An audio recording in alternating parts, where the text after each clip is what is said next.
I can feel it, some type of magic in my state of mind. Close your eyes and let it all just pass you by. Could this be heaven? Place that we've arrived. You and I believe that we were on the rise.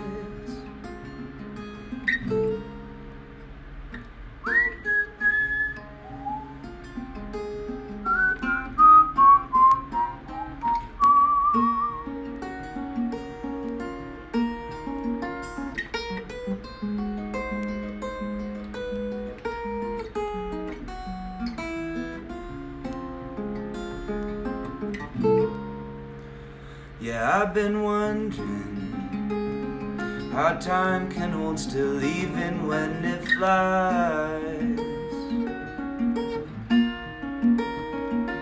I've surmised it's some elaborate disguise. And in this moment I think I've realized all the while I knew that things would turn out right.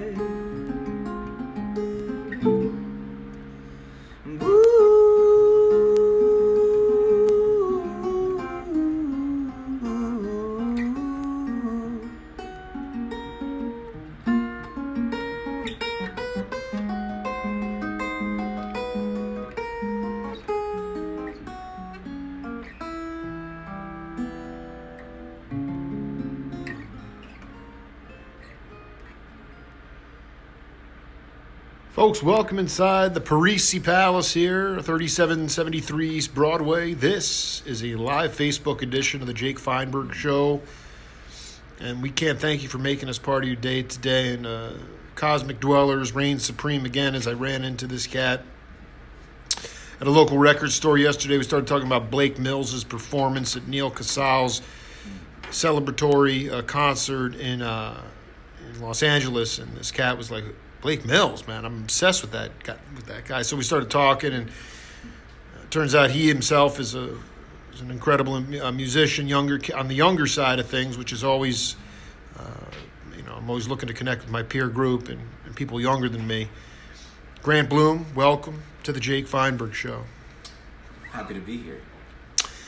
Can you talk to the audience about your intentions for getting into music? I think my intentions for getting into music, it almost started out unintentional because I just, I was really young when I got into playing music and playing guitar. I was about 12 years old and I started writing songs and singing on guitar, and I just loved to write music and create. So I think my intention with music is just to create things and make something that I think is beautiful. That's like kind of my motto, is to just make something beautiful, and hopefully people will enjoy it too. Are you a street scholar? I mean, in the sense that, were you part of the academy, or was this stuff that you just coming through the heavens, coming through you?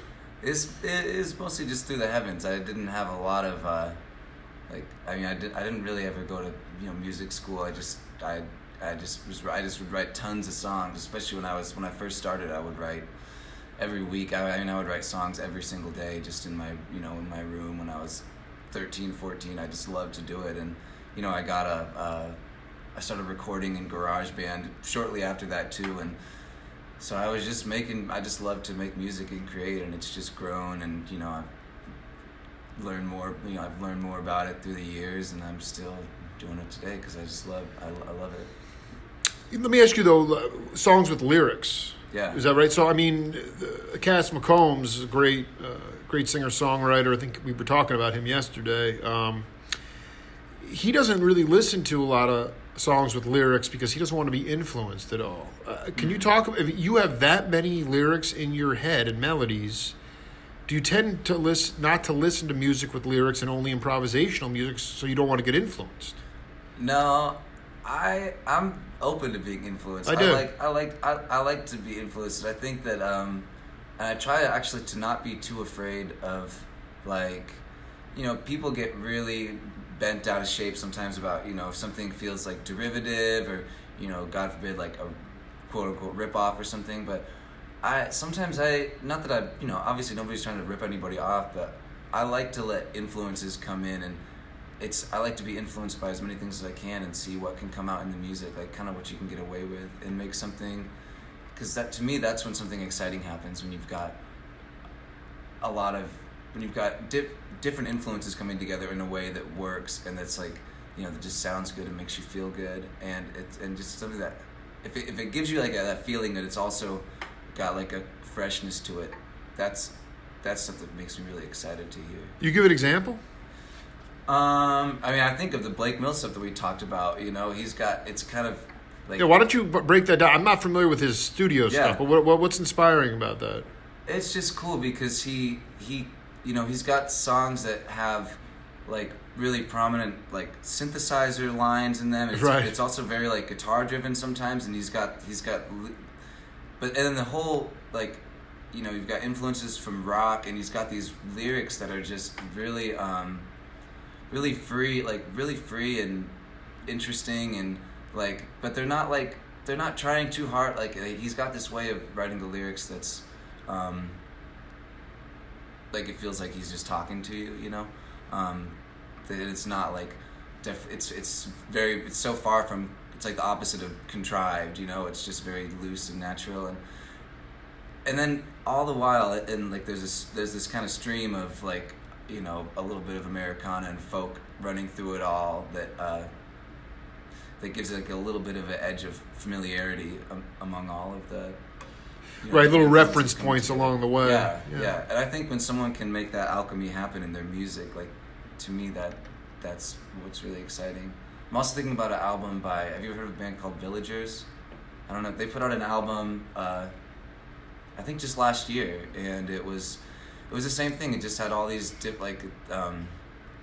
it's hard to put your finger on. It's hard to put your finger on what it sounds like, just because there's this wide range of influences coming together, and another exciting thing about that album, which is similar to the Blake Mills album, is it's produced by the people that wrote the songs, and production and recording is such an integral part of. I'm glad you very very clairvoyant on that.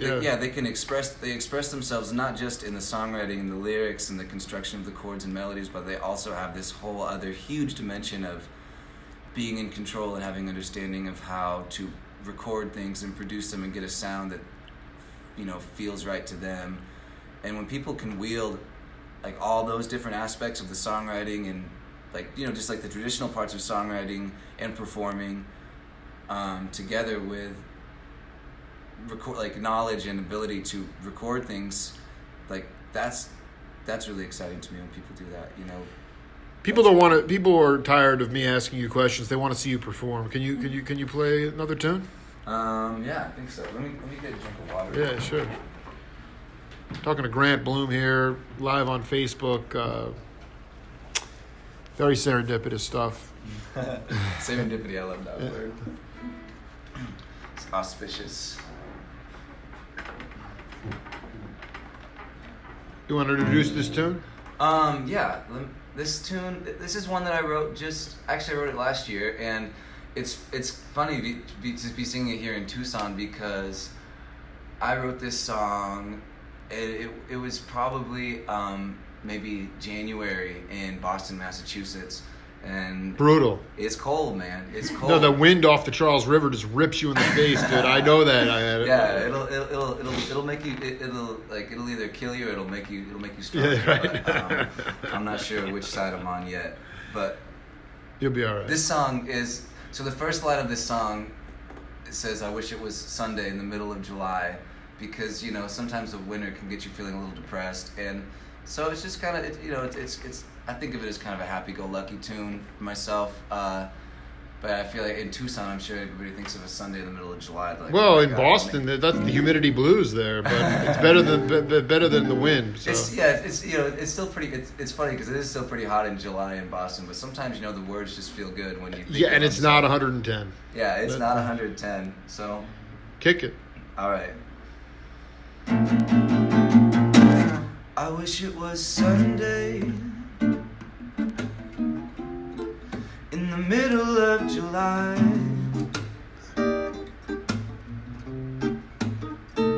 and if I had my way, it'd be like that all the time.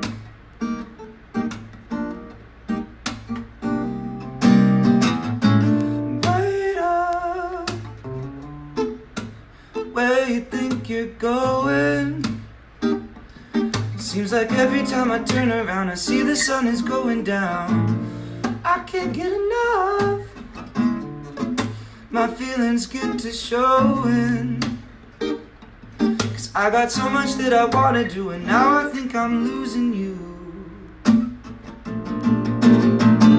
If I could have one thing, I wouldn't ask for much at all.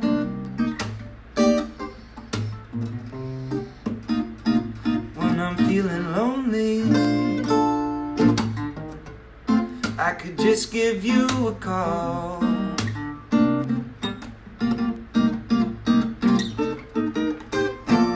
Hey baby,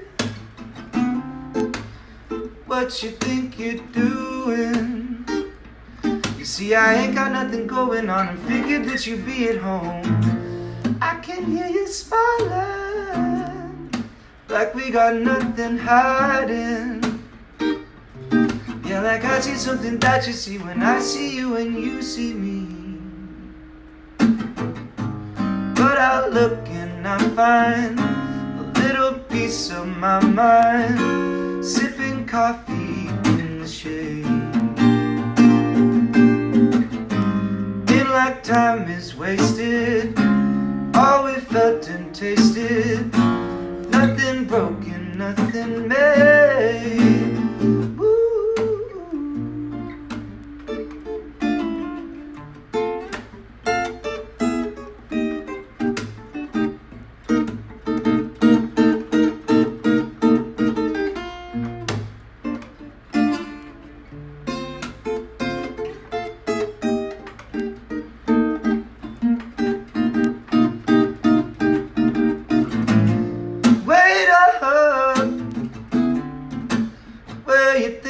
Going.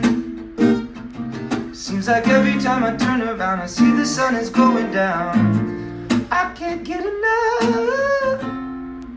My feelings get to showing.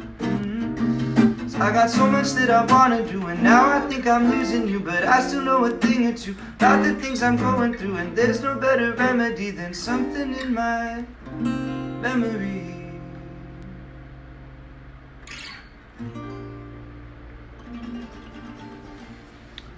Do you feel that there is a crisis? I mean, we're talking, obviously, incredibly talented cat here, but is there a crisis as it relates to a musician being seen as a profession in our culture today?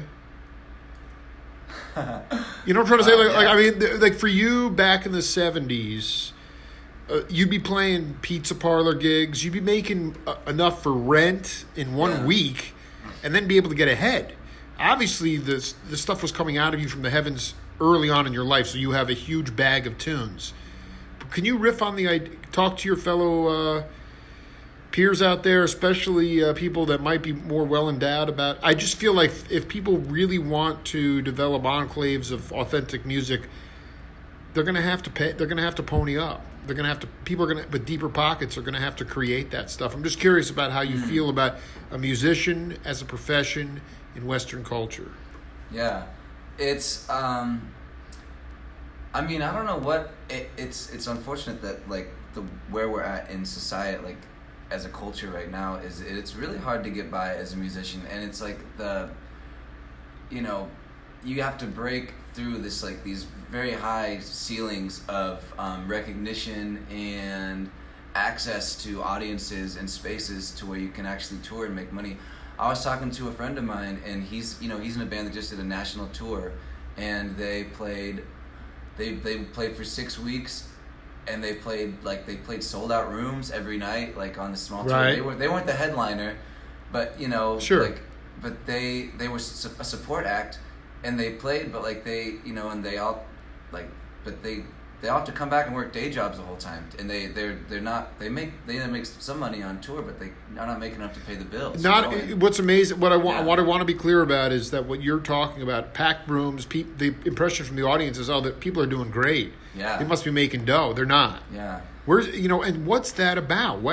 Have you run? Boston's a little bit more sympathetic. New England in general still has tremendous folk traditions. Obviously, you're in the Jeb Bush Extension 5. What is that band called? The Jeb Bush Orchestra. Yeah, the Jeb Bush Orchestra. It's the greatest name ever. Extension 5 would have been also. Well, that was Tower of Power's name before Tower of Power. But, there's an appreciation for it. Yeah. But is there... what? Here's the thing in Boston, man, is right now I'm working full-time as a musician out there, but I don't... So you are. That's your gig. Yeah, but I'm not making... that's fine. Whatever, but you're doing it. It's not from original music, If you make money in Boston, you're doing it from...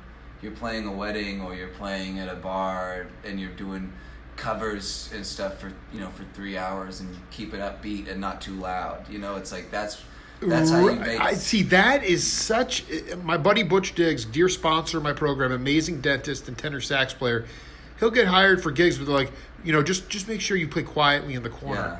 Yeah. That's outrageous stuff. Yeah, it's just it's a weird balance, and I've gone back and forth in my life over a year of like the last couple of years of times when I've done gigs like that all the time, and sometimes it can be a little hard on your spirit, when because you're playing, you're using the music in an outlet that sometimes feels a little, it's just sometimes it feels like it's not you're playing this stuff, and so sometimes I've had times when I think maybe I should just, try to find some kind of day job where I can focus all my creative energy on doing, all of my musical energy on doing creative stuff, but then,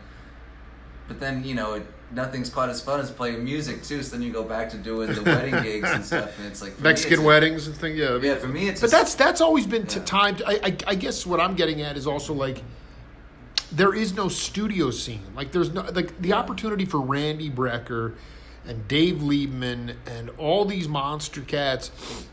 I'm leaving people out, but they could go in.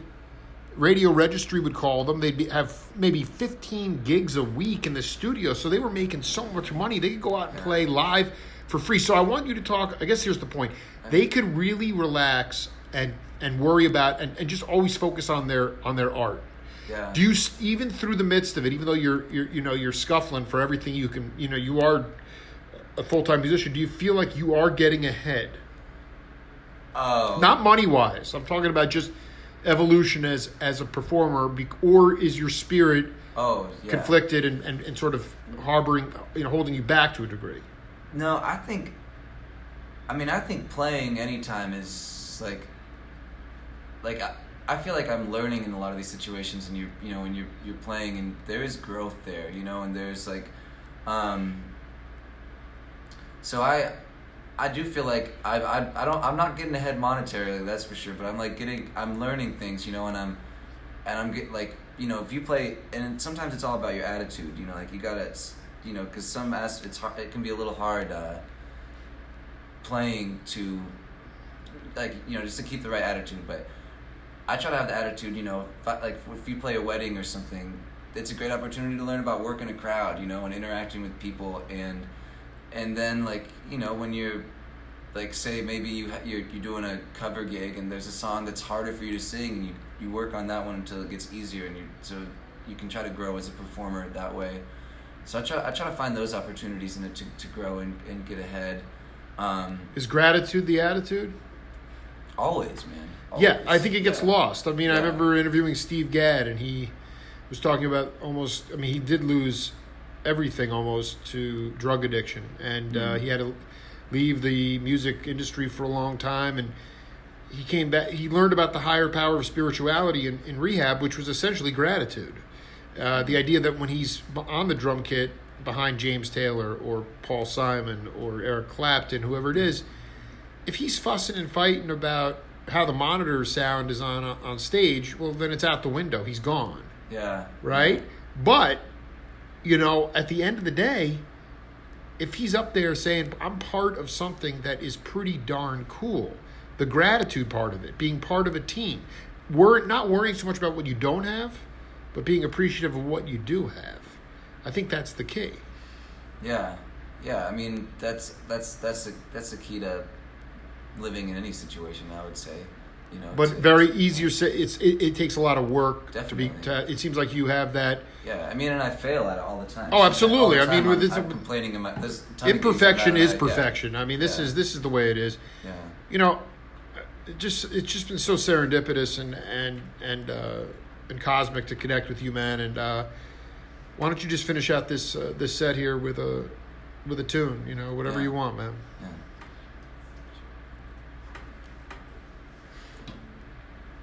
Grant Bloom, ladies and gentlemen. All right, this is a song that I wrote. This is probably one of the oldest songs of mine that I play, and I wrote it. I was I think I was 18 when I wrote this song, and I was just at a friend's place, and we had been hanging out all night, like kind of jamming on guitar, and they all went to bed, and I couldn't sleep, and I'd written just this 2-chord thing that was like there to there, and it had been bouncing around in my head for a while, but I didn't have anything else. But then when I couldn't sleep that night, and then all of a sudden I thought of the first line of the song, and I dug around in my friend's living room and found a piece of paper and pen, and I wrote this whole song in like an hour. And wow. But it's always stuck with me. Some of those songs from that time, like a lot of them don't survive to see the light of day much now, but this is one of the ones that I stuck with. It's called Still.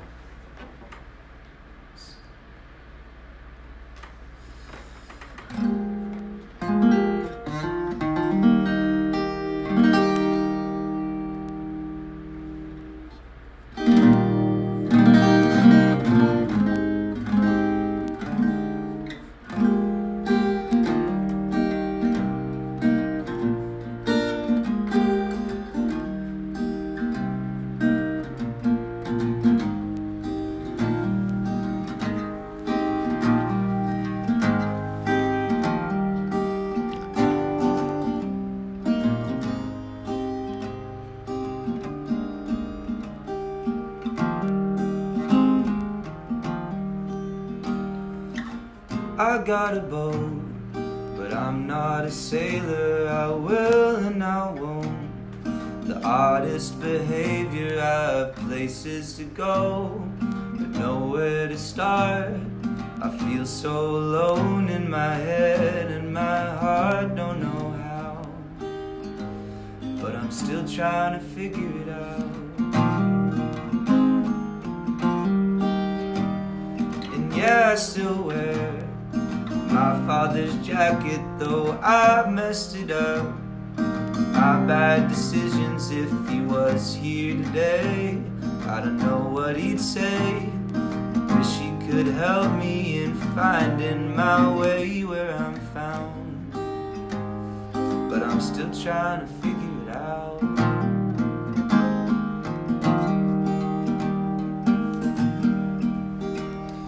And make me a sign, could direct me, my heart and my mind. Twisted and tangled, I look to my left, I look to my right. I'm sure what I'm looking for has been here the whole time, all around, and I'm still trying to figure it out. Yeah, you held me close when I needed holding and loved me the most.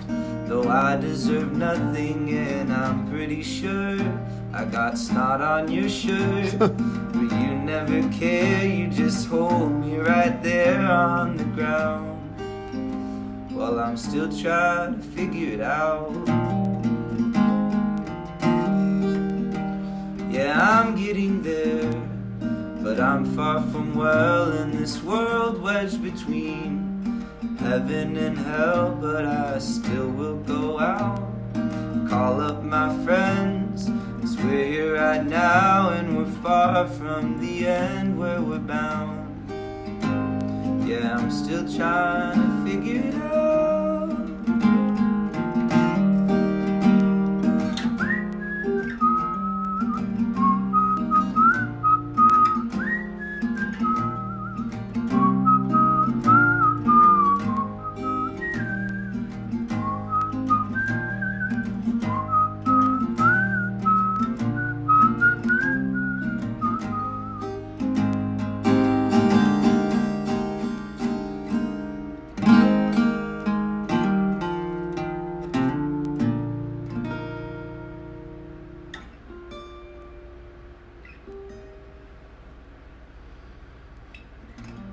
Let me know if you ever figured it out, man. Much love to you, man. Great to hang with you, Yeah, Mr. thanks Bloom. for everything, Jake. All right? It's the Jake Feinberg Show. We'll be back later today. Peace.